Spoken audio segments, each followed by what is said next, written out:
Shah Bano case 1985। Now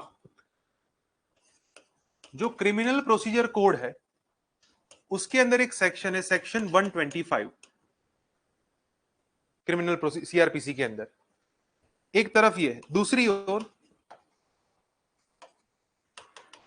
मुस्लिम personal law अभी भी exist करता है, क्योंकि मैंने आपको बताया कि हिंदुओं का जो लॉ है उसको तो कोडिफाई कर दिया है नेहरू जी, इनके नाना जी ने, लेकिन मुस्लिम पर्सनल लॉ अभी भी एग्जिस्ट करता है।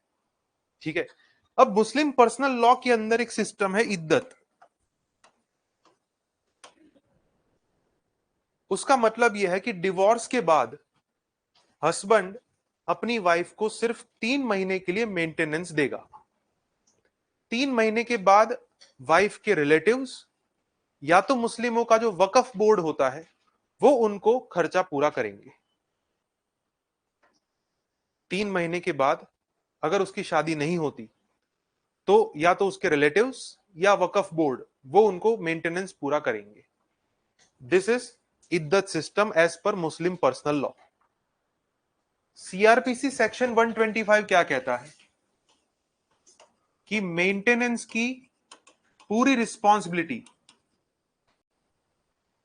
Till the tenure, till the life किसको पे करना पड़ेगा? हस्बैंड को, वाइफ को पे करना पड़ेगा, जब तक वो डिपेंडेंट है तब तक। तो एक तरफ सीआरपीसी सेक्शन 125, दूसरी ओर मुस्लिम पर्सनल लॉ। जिसको तलाक दिया गया था उस औरत का नाम था शाहबानो। उसके पति ने उसको ट्रिपल तलाक दे दिया एंड 3 महीने का कम मेंटेनेंस भी दे दिया।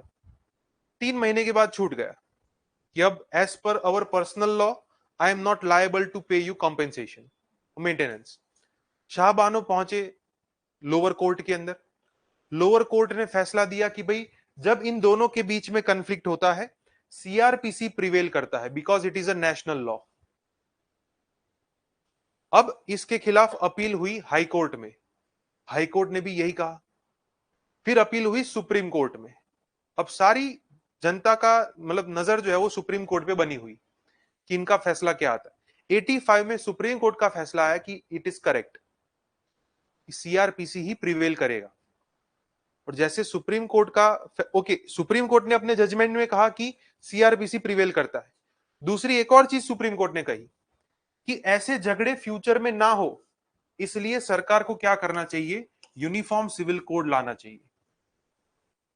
और जैसे ही सुप्रीम कोर्ट ने कहा कि यूनिफॉर्म सिविल कोड लाना चाहिए, सारे मुस्लिम जो ऑर्थोडॉक्स मुस्लिम्स है एक्टिव हो गए। ये नहीं हो सकता,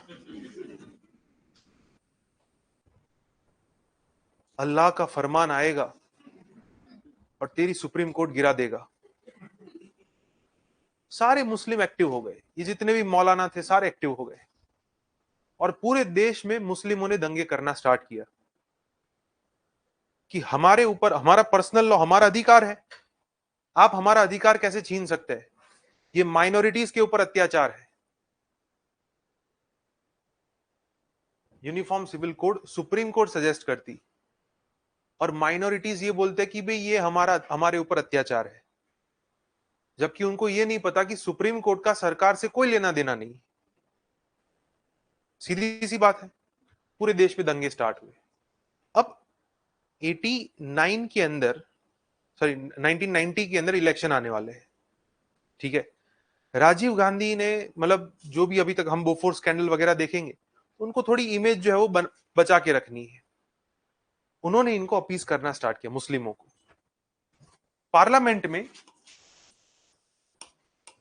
एक नया बिल इंट्रोड्यूस हुआ,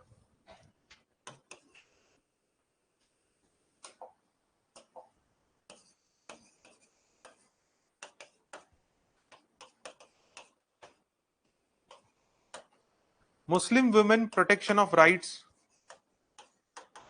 बिल।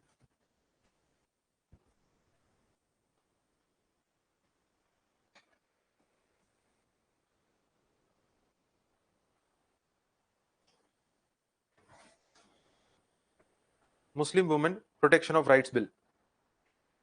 ये बिल एक प्राइवेट मेंबर बिल था। प्राइवेट मेंबर बिल पता है ना? जो मिनिस्टर नहीं होते और ऐसे कोई मेंबर अगर बिल इंट्रोड्यूस करते उसको प्राइवेट मेंबर बिल बोलते।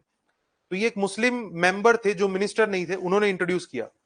अब चूंकि ये प्राइवेट मेंबर बिल था तो ये बिल पास हो नहीं पाया।